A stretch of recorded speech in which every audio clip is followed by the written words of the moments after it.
Welcome back, everybody, for another deep dive. This time, we are going into Napoleon Hill's The Law of Success. I'm really excited to see what we unearth in this book. Yeah, it should be interesting. And I think our listeners are really going to get a lot of great insights about achieving their goals. Definitely. There's a lot of really timeless principles in this book. Yeah, and I know we are going to dive into things like having a mastermind Right. and setting a clear, definite chief aim, Hmm. and even how to kind of harness qualities like enthusiasm and self-control. Yeah, Hill's work is truly a classic in the self-improvement world. And what makes it so compelling, I think, is that he didn't just come up with these ideas, right? He spent like over 20 years studying the lives of highly successful individuals. Oh, wow. From, you know, industry titans like Henry Ford and Thomas Edison Oh, wow. to even influential figures like President Woodrow Wilson. So he really went deep to understand what set these achievers apart, So he was really trying to figure out what made them tick. what made them tick exactly. Yeah, so fascinating. One thing that really stood out to me in the book was how he talks about this idea of aligning your mind with the forces around you and starting with collaboration. Right. He introduces this concept of a mastermind. And basically it's this idea that like when like-minded individuals unite with a shared purpose, their combined mental energy, it becomes much greater than the sum of its parts. So it's like this synergy boost Exactly. where, each individual brings their own unique strengths, and then together they kind of amplify each other's abilities. Exactly. And he was specific about like the types of individuals who make a mastermind truly thrive. You need a diversity of skills and perspectives, but also a really strong alignment of values. Oh, okay. So it's not just assembling talent, it's fostering synergy. A fantastic real-world example of this is the powerful alliance between Henry Ford, Thomas Edison, and Harvey Firestone. Wow. Three giants in their respective fields, Yeah. all collaborating and supporting each other. Yeah, and it makes you think about who are the people that I surround myself with? Right. Could they be part of my mastermind? Or are there individuals that I could connect with to create that synergy? Yeah, those are great questions to reflect on. The people you spend your time with have a profound influence on your thoughts, beliefs, actions. Hill referred to this synergy as mind chemistry. Mind chemistry. Yeah, it's like individual minds, they blend to create a new compound with entirely unique properties. That's a really cool image. It is. So, okay, we've got this mastermind, but where are we going, right? That's right. That's where Hill's idea of a definite chief aim kind of enters the picture. Absolutely. Having a clear, specific goal acts as a compass guiding your journey. A compass. I like that. Provides direction, focus, helps you prioritize your actions. Hill was adamant about writing down your aim and reviewing it daily to impress it upon your subconscious mind. So almost like, yeah, programming your mind. Yeah. Programming your mind to seek out opportunities that align with your goal. Hill, he believed that visualization could be a really powerful tool for manifesting desires. Mm. In fact, he used this technique himself and attributed much of his success to the power of visualizing his goals long before they became a reality. Mm. But even with a clear goal and a supportive mastermind, there are still obstacles we face. Hill identified what he called the 6 basic fears as major roadblocks. 6 basic fears. Oh, wow. Yeah. These fears are deeply ingrained in our psyche, and they can paralyze us if we let them. Poverty, ill health, old age, criticism, loss of love, and fear of death. Oh, wow. So, pretty heavy stuff, right? Hill believed that these fears were universal and could have a profound impact on our decisions and actions. Wow. Yeah. And it's fascinating how strong fear can be, right? He illustrates this in the book with a story about a pet crow. It was raised in captivity, but ultimately it chose to return to the wild. Yeah.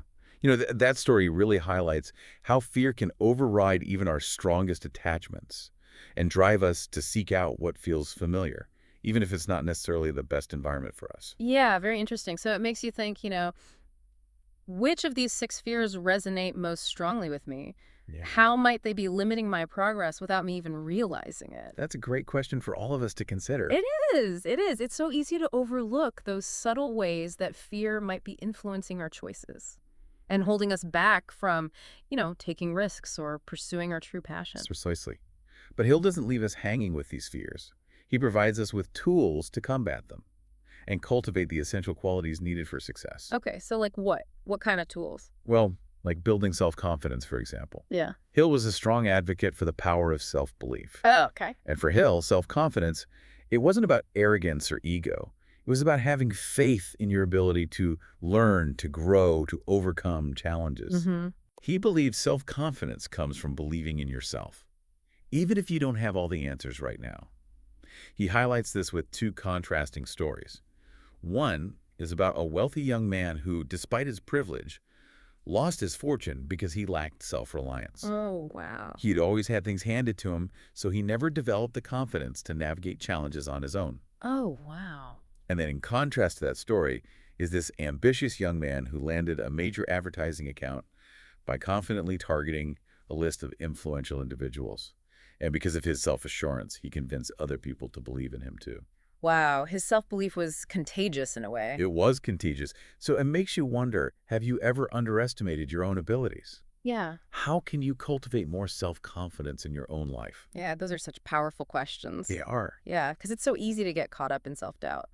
But Hill's work really encourages us to challenge those limiting beliefs and step into our full potential. Exactly. But even with self-confidence, you still need that spark, that drive That's right. to keep moving forward. And that's where enthusiasm comes in. Hill described enthusiasm as a contagious driving force. It's not just about feeling passionate about something.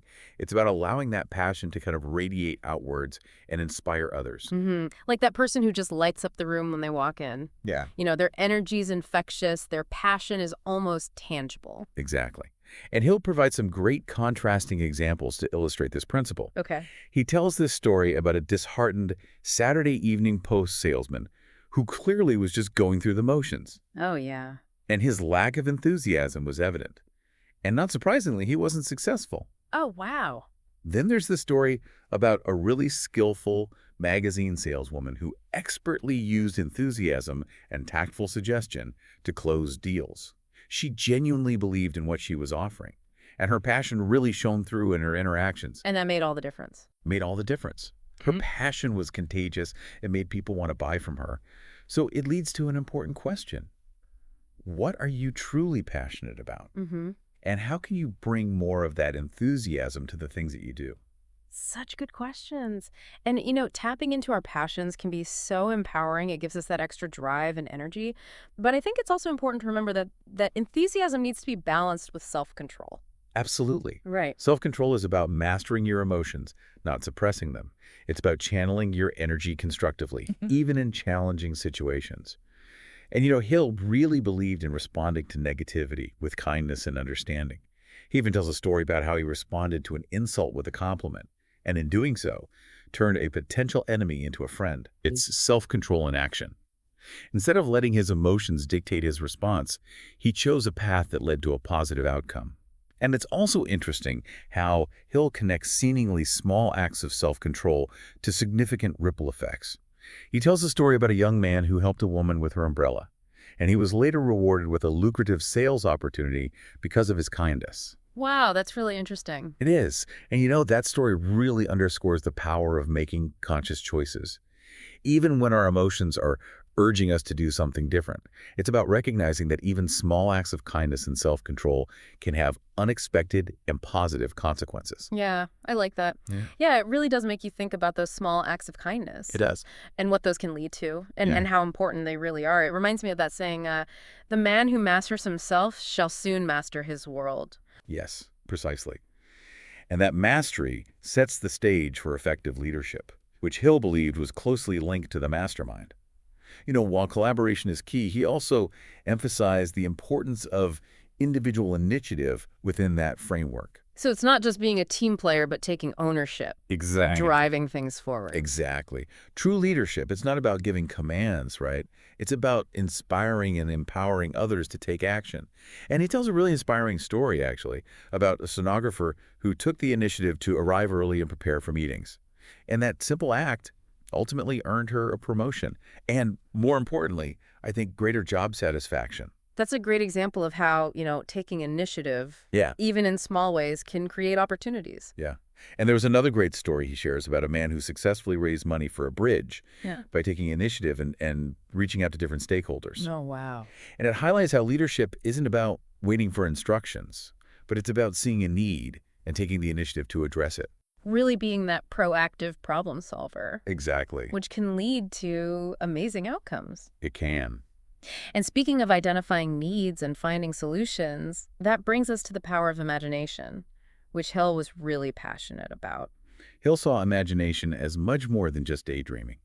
He believed it was a key ingredient for innovation and problem solving. It's about generating ideas, visualizing possibilities, and thinking outside the box.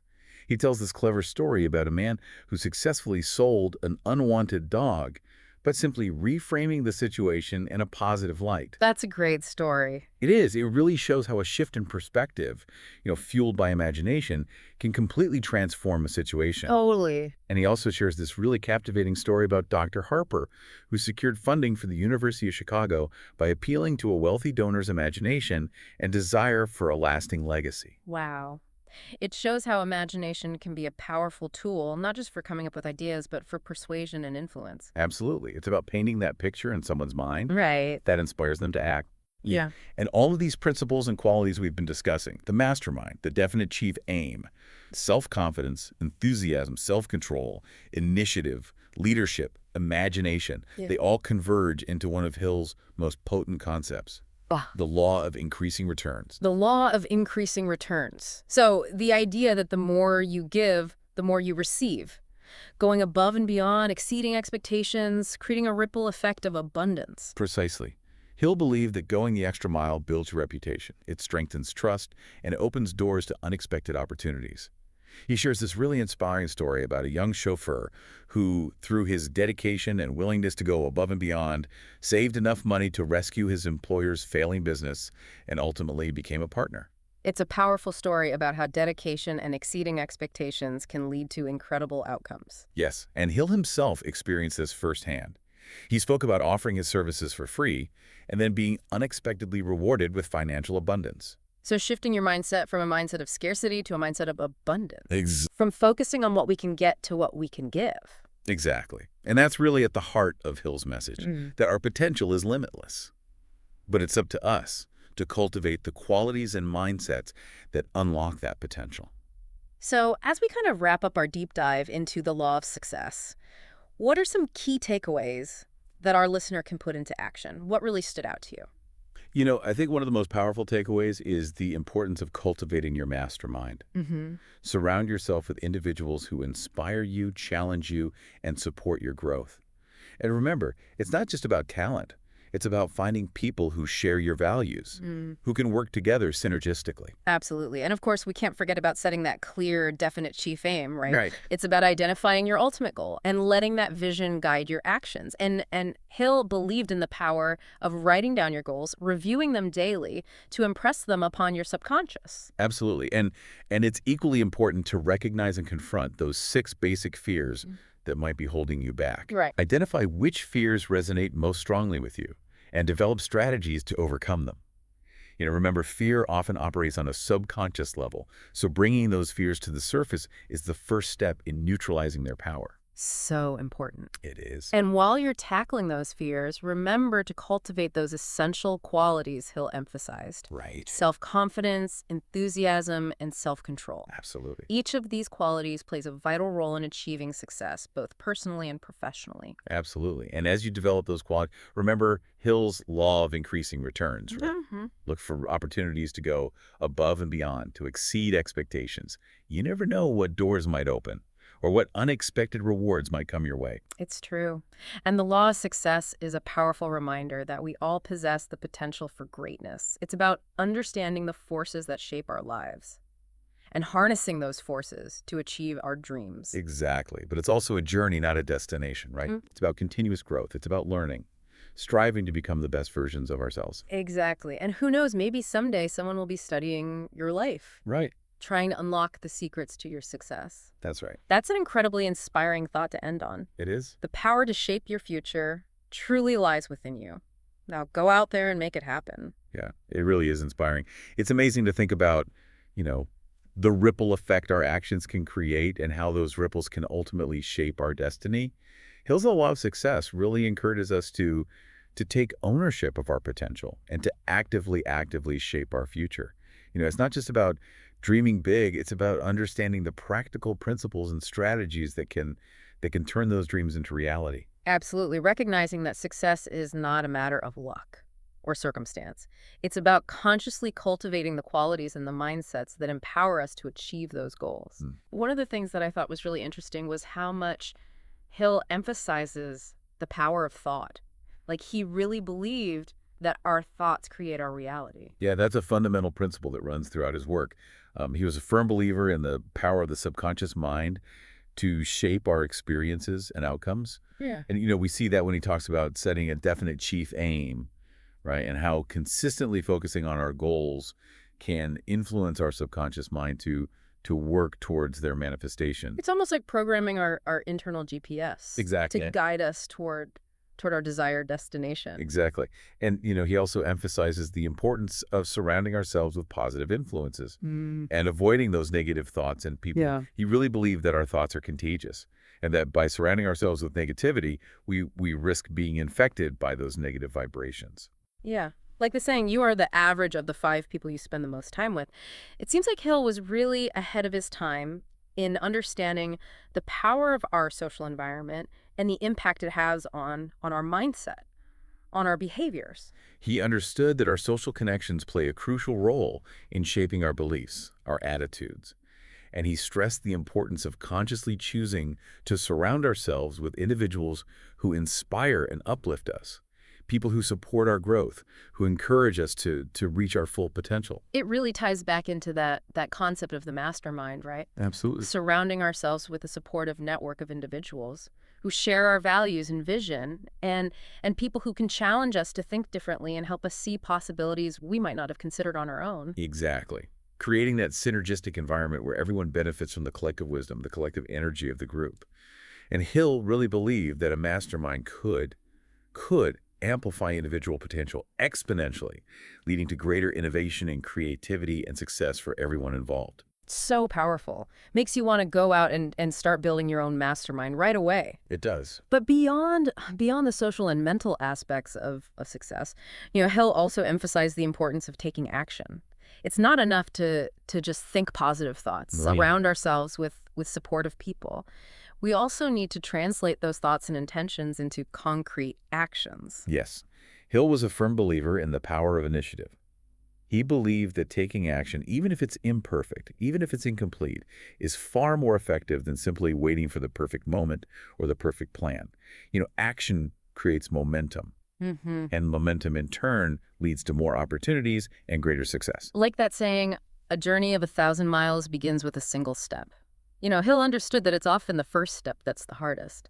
But once we start moving, the path unfolds. It does. And he encouraged people to embrace a mindset of continuous learning and growth. He believed that failure is not the opposite of success, but a stepping stone towards it. Emphasized the importance of learning from our mistakes, using those lessons to refine our approach and ultimately achieve our goals. That's so empowering. It takes the pressure off of having to be perfect and allows us to embrace the learning process, knowing that setbacks and challenges are an inevitable part of growth. Exactly. And I think that's one of the most enduring aspects of Hill's work. It's not just about achieving material success. It's about developing that growth mindset, cultivating those qualities that empower us to live a fulfilling life. It's about understanding that our potential is limitless and we have the power to shape our destiny. Well said. So as we wrap up our deep dive into Napoleon Hill's The Law of Success, what's one final thought that you would leave with our listener? What's something that they can take away and start applying in their own lives today? I would say embrace the power of your thoughts. Choose to focus on the positive. Surround yourself with supportive people. And take consistent action toward your goals. And remember, success is not a destination, it's a journey. It's about continuous learning, continuous growth, and striving to become the best version of yourself. Such a beautiful and inspiring message. And if you're looking for a roadmap to guide you on that journey, I highly recommend exploring Napoleon Hill's The Law of Success for yourself. You might just discover that the key to unlocking your own potential lies within the pages of this timeless classic. Thanks for joining us on this deep dive.